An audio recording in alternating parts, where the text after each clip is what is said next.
प्रधान जी, आप यहाँ के कर्ता धर्ता हैं? ये जो हमारा धर्मशाला है, इसके कर्ता धर्ता आप हैं? कर्ता तो सारे हैं।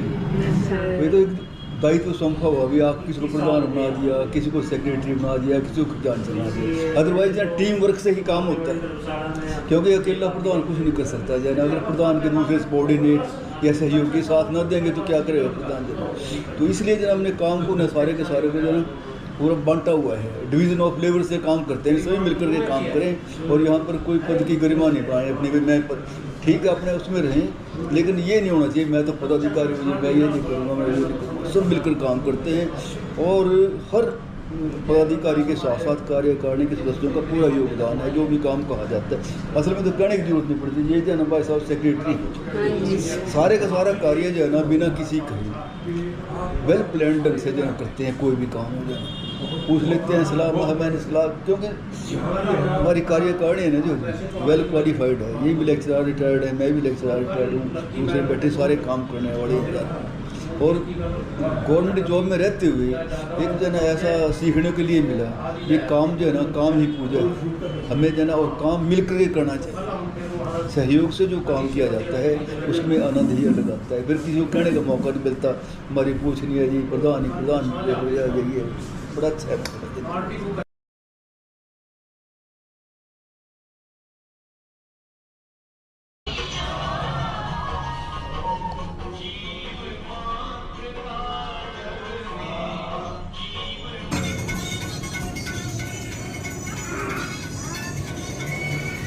ये हवन जो है ना हम हर अमावस को करवाते हैं, लेकिन आज स्पेशली जो है ना सोमवारी अमावस है, जिसका जो है ना शास्त्रों में बड़ा वर्णन आता है। जो है ना सोमवारी अमावस को ये बताते थे कि देवता लोग भी तरसते हैं कि कब सोमवार की अमावस आए और हमें जो है ना पूजन करने का जो है मौका मिले। पितरों के लिए जो है ना उनका उद्धार करने के लिए ये जो ना लोग पितरी पिंड करवाते हैं, पिंडदान करवाते हैं, स्वरूप आकर के जाकर के और में जाकर के। तो हम यहाँ जो है ना पितरों के शांति के लिए, पूरे समाज की शांति के लिए, विश्वकर्मा समाज की शांति के लिए, उनकी समृद्धि के लिए ये अच्छा, तो आज सोमवार की पूर्णमासी थी इसलिए हवन करा हर अमावस को करवाते हैं, लेकिन ये आज स्पेशल जो है ना सोमवार की पड़ी है। वैसे तो हर अमावस का हवन करवाते हैं, पर जब सोमवार की अमावस आती है तो हम उसको भंडारा भी करते हैं। अच्छा जी। आज जैसे अभी जो हमने हवन का काम पूरा किया है तो अब उसके बाद भंडारा। ये मतलब आज की जो अमावस्या है ये कुरुक्षेत्र में बहुत फेमस है, क्योंकि बहुत जगह ये चीजें हुई है। जैसे मुझे गुरुद्वारे में भी बोला गया था कि बहुत ज्यादा वहाँ पर भंडारा पूरे दिन चलेगा और बहुत संगत आएगी, और भी जगह बोला गया था कि ऐसा होने वाला है, इसीलिए क्योंकि आप सोमवार की अमावस्या सिर्फ इसलिए करते हैं। अच्छा, और आपने जो हवन में ऐसे गोल गोल आप लोग अग्नि के चारों तरफ घूमे थे, उसका क्या मतलब था? ये भगवान को जो है ना एक किस्म का जो है ना उनको अपनी श्रद्धा भावना प्रकट करने के लिए, उनके प्रति जो है ना अपने अच्छे भाव प्रकट करने के लिए कि हे प्रभु जो हमने जो यज्ञ किया है ये स्वीकार करें और हमारा जो यज्ञ है सभी के लिए कल्याणकारी ये कामना, इसलिए उसकी परिक्रमा करते हैं। तो कोई नंबर है परिक्रमा करने का कि कितनी भी कर सकते हैं? जैसे 5, 11 ऐसे 7 तीन करते हैं, वैसे मैं 3 परिक्रमा करते हैं। अच्छा जी, ओके। तो आप अपने धर्मशाला के बारे में कुछ बताइए थोड़ा सा। धर्मशाला जो है ना जी हमारी मानवाम पंचायत सभा के नाम से रन करते हैं। इसमें जो है ना हर रोज दोपहर को खाना बनता है, कोई भी आए, यात्री आ जाए, कोई भी समाज का या बाहर का कोई व्यक्ति आए, हर व्यक्ति को दोपहर का खाना मिलता है, सुबह शाम की चाय मिलती है। इसके साथ साथ और भी दूसरे सामाजिक कार्य जो भी होते हैं या सरकार की तरफ से जो भी आदेश दिए जाते हैं सभी सब लोग आयोजन करते हैं। कोई बेटी बचाओ आयोजन शुरू किया गया, वृक्षों को बचाओ या पानी बचाओ, ऐसे ऐसे कार्यक्रम करवाते रहते हैं। इसके साथ साथ रक्तदान का शिविर भी लगवाते हैं बीच में जो ना। हमारे यहाँ जयंती मनाई जाती है विश्वकर्मा जयंती, जो कि नवंबर में मनाई जाती है, तो उसमें हम काफ़ी बड़ा प्रोग्राम करते हैं और ये रक्तदान शिविर उसमें लगाते हैं। धर्मशाला जो ना अभी बताया मैंने आपको डेवलपिंग स्टेज में है, काफ़ी काम अधूरे पड़े हैं, धीरे धीरे पूरे कर रहे हैं। बाकी समाज के साथ साथ किसी भी वर्ग का कोई भी व्यक्ति, ये नहीं कि हमारी जाति का हो या हमारे समाज कोई भी आए कि वोट जल्दी उसको हमको पास दिया जाता है। खाना खाना चाहता है खाना खाए, चाय पीना चाहता है चाय पी, रात को विश्राम करना चाहते हैं, रात को विश्राम। तो ये धर्मशाला डोनेशन बेसिस पे चलती है कि कैसे? पहले डोनेशन बेस पे चलती थी, अब जो ना सरकार के द्वारा कुछ गारंटी दी गई, उनसे मांग रखी तो कुछ कमरे बनवा लिए, जैसे आप ठहरे हुए हैं यात्रियों के लिए, उनमें से जो आय आती है इनकम आती है, बिजली का बिल, नौकरों की नौकरी, सब बचा करके जो थोड़ा बहुत बचता है। तो इसका जो खर्चा है वो डोनेशन बेसिस पे कि सरकार पता है ना, मैंने अभी आपको ग्रांट मिल गया? अच्छा। अच्छा। वैसे तो जो दान तो हमारा जो है ना, समाज जो है ना जी, सारा मजदूर वर्ग है, अच्छा। तो उनसे जो कलेक्ट होता है तो हो जाता है। अदरवाइज जब सोर्स ऑफ इनकम हमारे पास बना हुआ है, लगभग 60-70 हज़ार रुपये महीने की सेविंग हो जाती है, उस सेविंग से हम जो है ना ये खर्चा। अच्छा। और आप लोग सेवा करते हैं बस यहाँ पे? हम जो है ना सारे जो वॉलंटियर।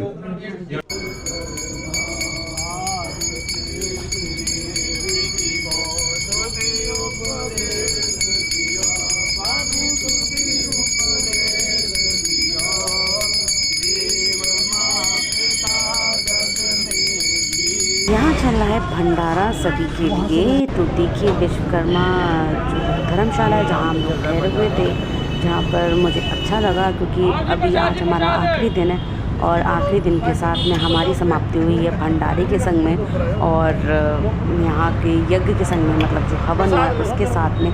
तो इतनी पॉजिटिविटी मिली मुझे यहाँ से और मुझे बहुत अच्छा लगा। मैं चाहूँगी आप कुरुक्षेत्र आए तो यहाँ ज़रूर विज़िट करें, यहाँ ज़रूर रुकें।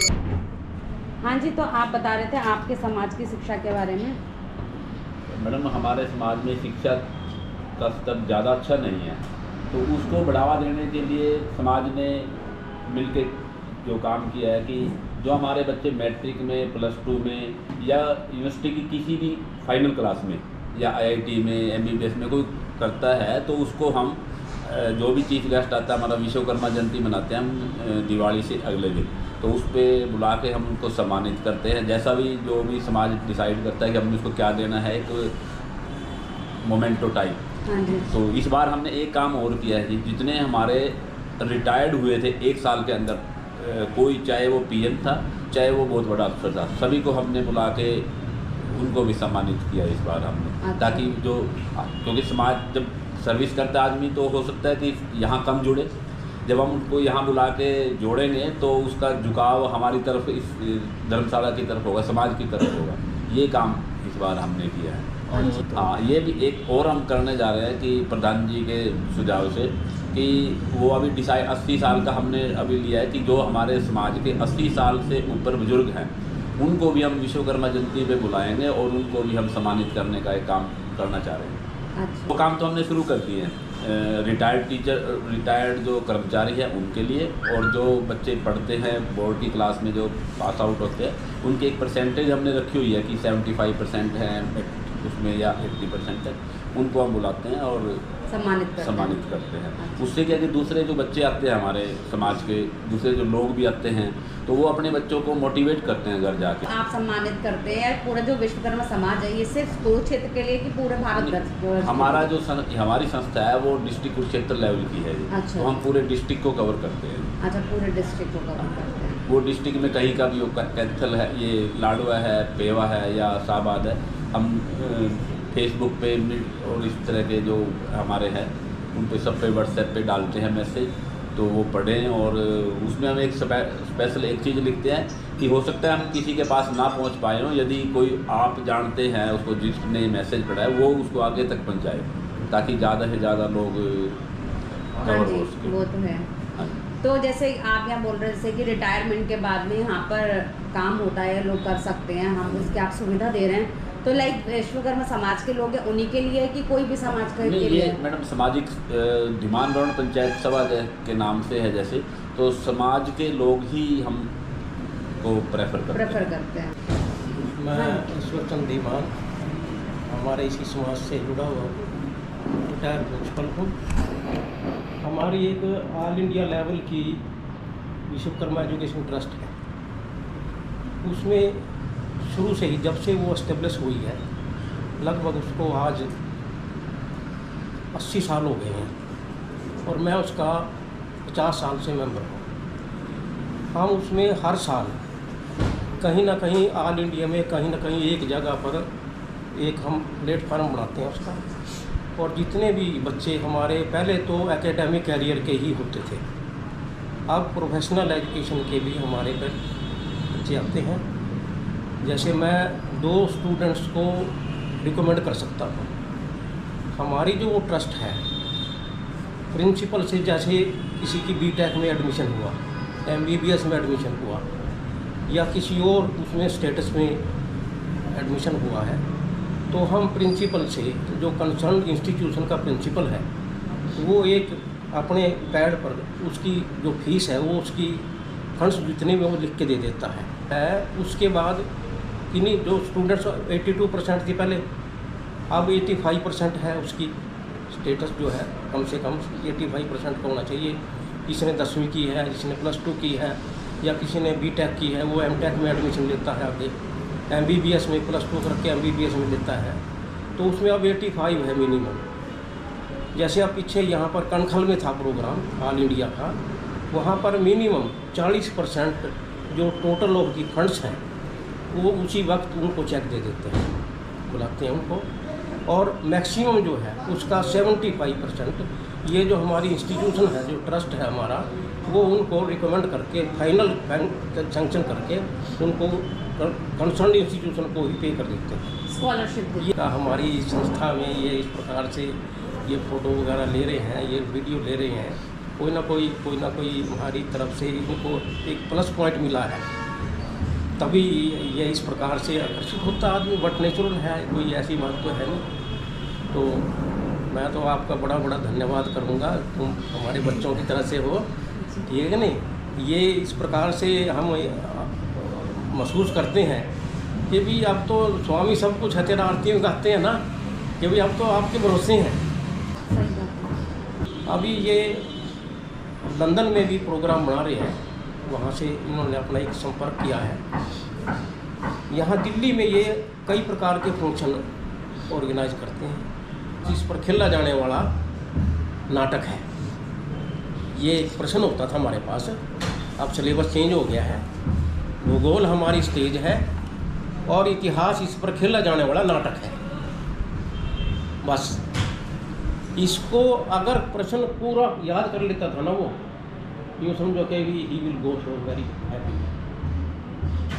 उस सब्जेक्ट, उसमें 3 सब्जेक्ट होते थे हमारे पास, पॉलिटिकल साइंस, भूगोल और इतिहास। तीनों सब्जेक्ट का कई कंसोलिडेटेड इतिहास होता था। ये इस प्रकार के प्रश्न होते थे हमारे ऐसे टाइप के। ये इनको हर कोई अमल नहीं कर सकता था। अब सरकार ने सिलेबस ऐसा चेंज कर दिया, 88 में किया था, 88 में सिलेबस चेंज कर दिया था। उसके बाद सिलेबस में इतनी खामियां हैं, इतनी कमियां हैं। ऐसा नहीं कि भी सरकार सिलेबस बनाती है और वो सारा काम ठीक करती है। जो हमारे ही लोग हैं एजुकेशनिस्ट हैं, वो इसको स्केल करते हैं। अब उनका कई तो पॉलिटिशियंस जो हैं इस पर चेयर में बैठे हैं, हमारे एजुकेशनिस्ट वो पॉलिटिशियंस हैं, उनका कोई काम नहीं एजुकेशन से। तो वहाँ पर इस प्रकार की कमियाँ आती हैं हमारे सिलेबस में। प्रैक्टिकल नॉलेज रखना बड़ा मुश्किल है। लर्निंग बाय डूइंग होता जैसे पहले होता था। अब ये काम कोई थ्योरी में पढ़ लिया कि ये मोटरसाइकिल है, ये इसमें ये इतनी चैन है, इतना ये है, ये नहीं है। अब उसको पूछ लें कि खोल के दिखाओ कौन सी चैन है, ये नहीं खुलेगी। Is fail, absolutely fail. उसको पता ही नहीं ये चेन है। Theoretically he is well acknowledged but practically he is fail. Practical knowledge is must, उसके बिना तो ये ये एजुकेशन देगी। एजुकेशन एक वास्ट एम्पायर है, खुला दिमाग है, ये खुली किताब है। लर्निंग तो भी जैसे प्रधान जी ने बोले कभी ख़त्म ही नहीं होती है। हाँ, हर एज में चलती है। ये असल में तो जो है ना, जो तो पहले एक्सपीरियंस भी गेन करना पड़ता है। समाज की हर व्यक्ति की बात को सुनकर निष्कर्ष निकालना पड़ता है, ये कहाँ तक ठीक है, कहाँ तक गलत है। हाँ जी भाई, अनुभव सिखाता है आदमी को। 2 प्रकार से सीखता है व्यक्ति, एक तो दूसरे कहने से और एक व्यक्तिगत अनुभव से। व्यक्तिगत अनुभव से ज़्यादा सीखते हैं। व्यक्तिगत अनुभव खतरनाक होता है। एक बच्चा है, बैठा है, बच्चे को जो नाक को हो गई दीवे की लो में हाथ मत लगाओ, आज जल जाएगा। बच्चा 8 तो गया, ठीक है, लेकिन वो करेगा नहीं मैं तो हाथ लगा कर देखूँ, हाथ लगा देखे हाथ जलेगा उसका, फिर वो दोबारा हाथ नहीं लगाएगा, क्योंकि उसका अनुभव हो गया कि ये जला देता है हमारे को। तो जो व्यक्तिगत अनुभव होता है वो खतरनाक होता है। जब हम जना सभी के अनुभव, काम वही आता है, सभी के अनुभव लेंगे ना, उससे सीखते हैं। भाई पुराना काम, नहर में नहीं कूदना है, आपको तैरना नहीं आता और आप कूदोगे तो जरा डूब नहीं जाओगे जरा। अनुभव जो है ना, इसीलिए कहा है एजुकेशन में सबसे बड़ी पॉइंट है experience is the best teacher. अनुभव सबसे बड़ा अध्यापक हमारा। बिल्कुल बिल्कुल। किताबी ज्ञान लेना कोई बड़ी बात नहीं है, नहीं अक्सर ज्ञान तो बहुत लिए फिरते हैं ना। किताबें तो पढ़ी हैं हमने भी स्कूल में, कॉलेज में, लेकिन जब वो सब छोड़ दिया ना, जब रियल लाइफ में आए तो पता चला वो कुछ नहीं था, कुछ बहुत ही कम चीज़ें काम आती है रियल लाइफ में। इसलिए लोग हमेशा कहते हैं कि उम्र बढ़ती है, इंसान उस चीज़ से ही एजुकेट होता है ना कि उसको तजुर्बा है, जो बोला जाता है कि तजुर्बा हो गया क्योंकि उम्र हो गई। अब वही चीज़ है कि अब इंसान समाज में घूमता है अपनी उम्र के हिसाब से, उस हिसाब से उसे तजुर्बा होता जाता है तो वो एजुकेटेड होता जाता है। तो मैं आपका बड़ा बड़ा धन्यवाद करता हूँ। जी आप सबका भी धन्यवाद। तो चलिए मिलते हैं हम अपने नेक्स्ट व्लॉग में। ओके, टाटा, बाय बाय, और चैनल को सब्सक्राइब करने ना भूलें।